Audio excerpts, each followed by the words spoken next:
भारत और पंचीर को लेकर दो बड़ी मेजर अपडेट्स निकल कर आ रही हैं, लेकिन दोनों में से एक गुड न्यूज है और दूसरी बैड।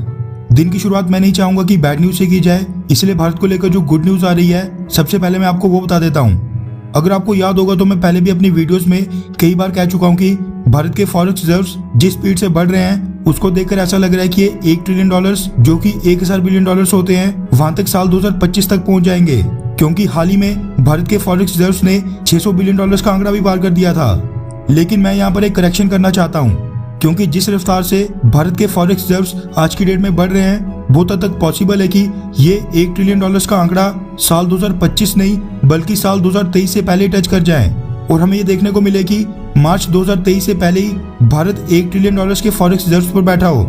ऐसा मैं इसीलिए कह रहा हूँ क्योंकि जिस स्पीड से भारत के फॉरेक्स रिजर्व्स में उछाल देखने को मिल रहे हैं वो वाकई में बहुत ही ज्यादा अभूतपूर्व है। दरअसल भारत के जो फॉरेक्स रिजर्व्स का लेटेस्ट डेटा सामने निकल कर आ रहा है वही सारी कहानी बयान कर रहा है। आरबीआई ने पिछले कल फॉरेक्स रिजर्व्स का लेटेस्ट डेटा रिलीज कर दिया है, जिसके मुताबिक 3 सितंबर को हुए खत्म हफ्ते में फॉरेक्स रिजर्व्स $8.8 बिलियन बढ़कर 642 यानी $642 बिलियन तक पहुंच गए हैं, जो कि लाइफ टाइम हाई आंकड़ा है। पिछले हफ्ते भारत के फॉरेक्स रिजर्व्स $16 बिलियन बढ़े थे,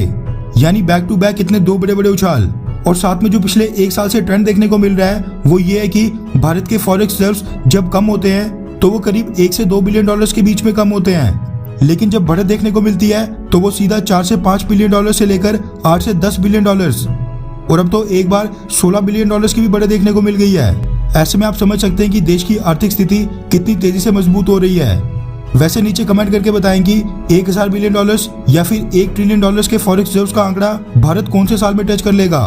साल 2022, 23, 24 या फिर 25 तक। नीचे कमेंट करके अपनी राय जरूर बताएं। दूसरी खबर बताने से पहले आपसे रिक्वेस्ट है कि अगर आप हमारे चैनल पर पहली बार आए हैं तो प्लीज आगे बढ़ने से पहले सब्सक्राइब करना ना भूलें, क्योंकि हम फॉरेन पॉलिसी, इकोनॉमी और डिफेंस से रिलेटेड इस तरह की वीडियोस लाते रहते हैं। दूसरी खबर, जैसा कि मैंने आपको शुरू में बता दिया था कि ये बैड न्यूज है, वो आ रही है पंचीर से,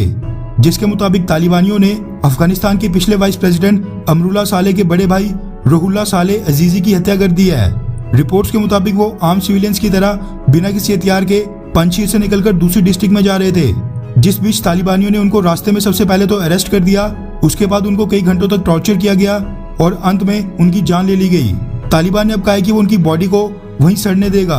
और इसके साथ जो दूसरी खबर निकल कर आ रही है उसके मुताबिक अमरुल्लाह सालेह का जो पंचीर में घर था उस पर भी तालिबानियों ने कब्जा कर लिया है। अमरुल्लाह सालेह अक्सर अपनी लाइब्रेरी में बैठकर मीडिया से इंटरेक्ट करते थे और अब एक तालिबानी आतंकी की सेम उसी जगह बैठे एक पिक्चर भी वायरल हो रही है।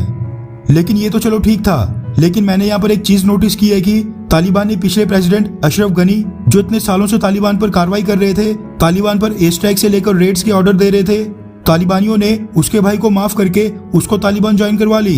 लेकिन अमरुल्लाह सालेह के भाई रुहुल्लाह सालेह उनकी जान ले ली, क्योंकि अशरफ गनी और उसका भाई दोनों पश्तून हैं, जबकि अमरुल्लाह सालेह तजीक मूल के हैं। ये दर्शाता है कि तालिबान के रूल में माइनॉरिटीज के साथ कैसा बर्ताव किया जाता है।